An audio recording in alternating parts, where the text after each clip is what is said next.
Hello guys and welcome everybody while watching CryptoZoo Weekly News. Last time I was talking about the expected price level somewhere in between the levels of 10k and 10.7k, this yellow box.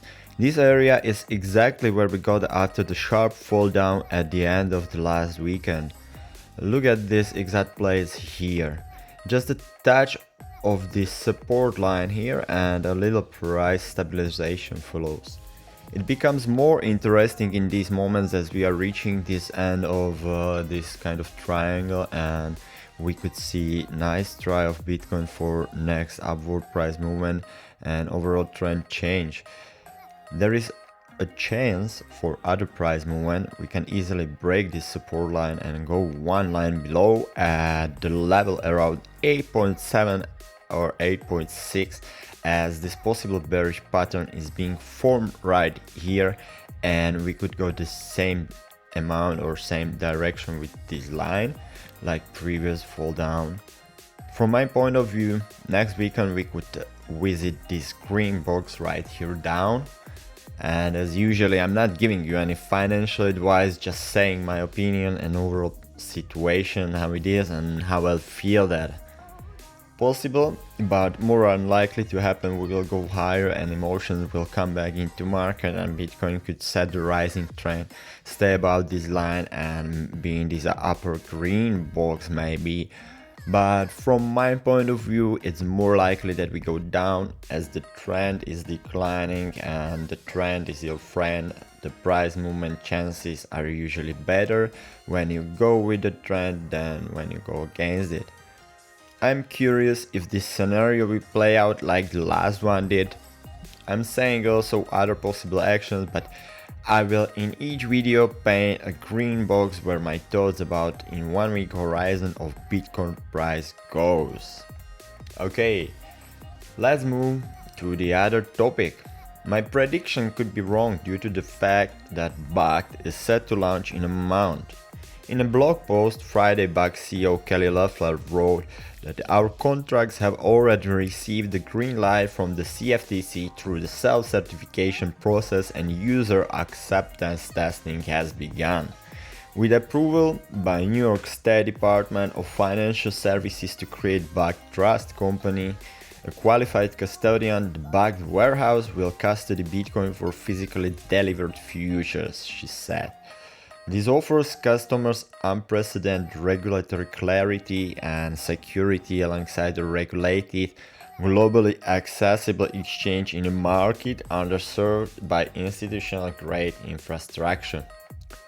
While BUGD may be the first to market, the company faces competition.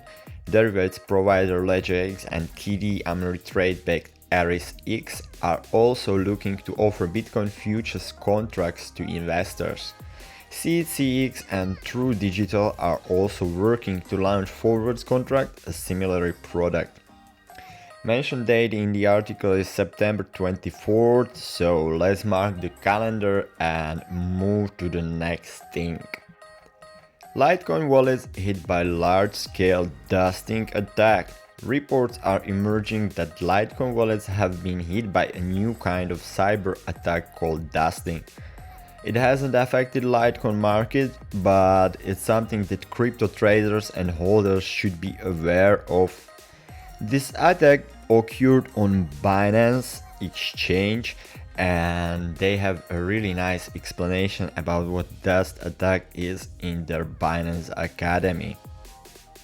Bitcoin is open and decentralized. Anyone can join the network and set up a wallet without providing any personal information.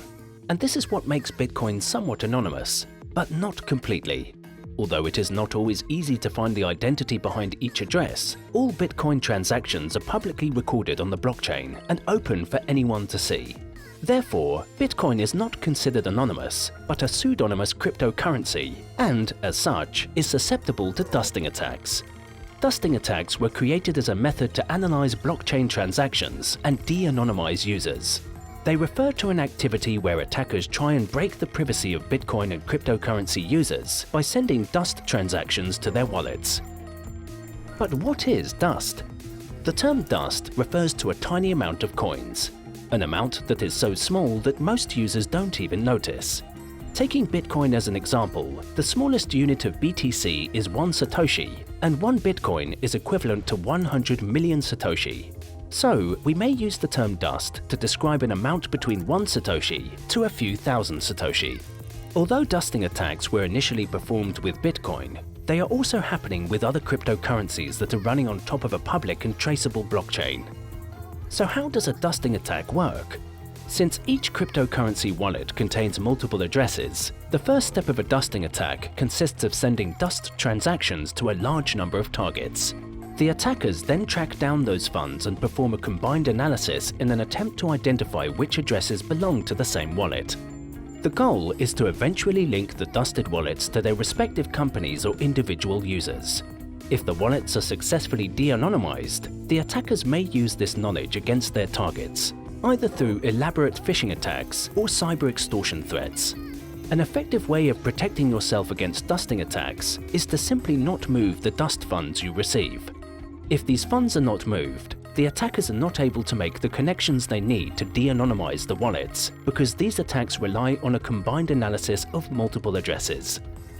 Considering that Bitcoin wallets do not require personal data to be created, any transaction that is made directly between two parties is more likely to remain anonymous.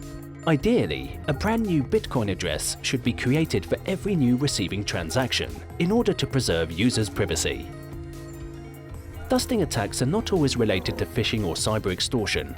They may also be performed by authorities as a way to track cryptocurrency users and eventually detect illegal activity.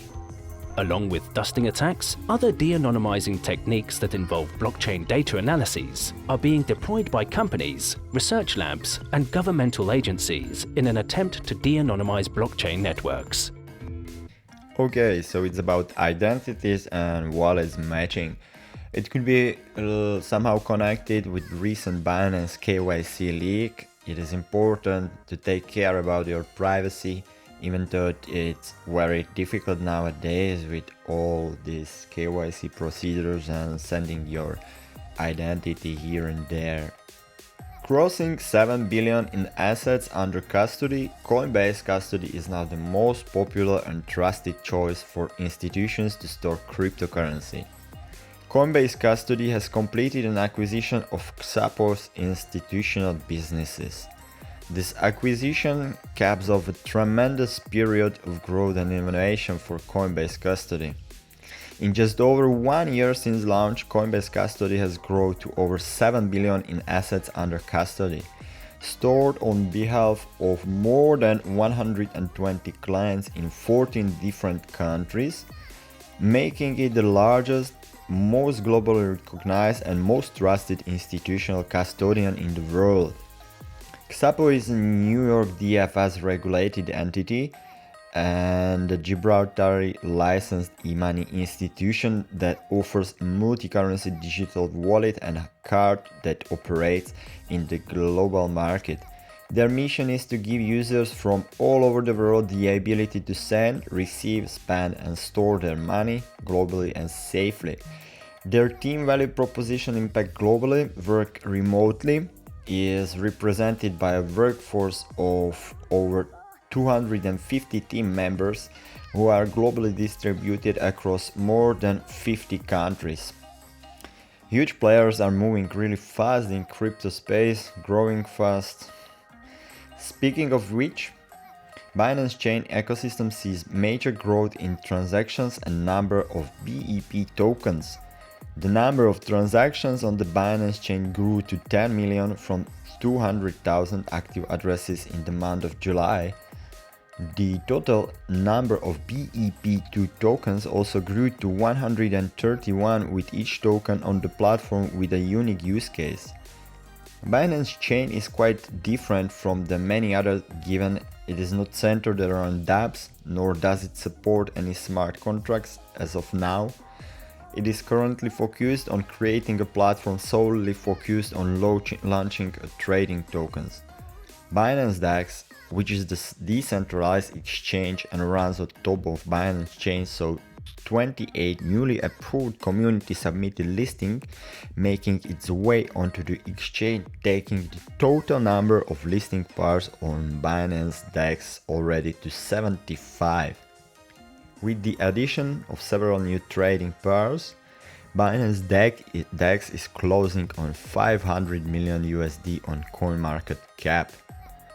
The month of July also saw the building of 5 tokenized currencies on the platform through USD, through GBP, through AUD, through Canadian dollar, through Hong Kong dollar by Trust tokens. Trust tokens provide the ease of operating for the customers on the Binance blockchain, as they can buy Trust USD with US dollars or via a credit card. Trust USD and BNB pair was listed after a community approval, and users can buy and then transfer it on the Binance DEX for trading. Huge improvements from Binance are coming each month, and the future of BNB tokens is quite bright, or at least it looks so. It has many utilities, and Binance is definitely leading the trend in crypto trading. And not only that, it is a kind of like a target or haven't got for each project to get on Binance and to be recognized by CZ. So it brings quite a lot of power and centralization in the world that was supposed to be decentralized. This has been all for this week from me. I'm looking forward for next week to bring you other news and what will the overall situation bring us. If you haven't subscribed the channel yet, hit the both buttons below this video, and I wish you a great week. Stay tuned and see you soon.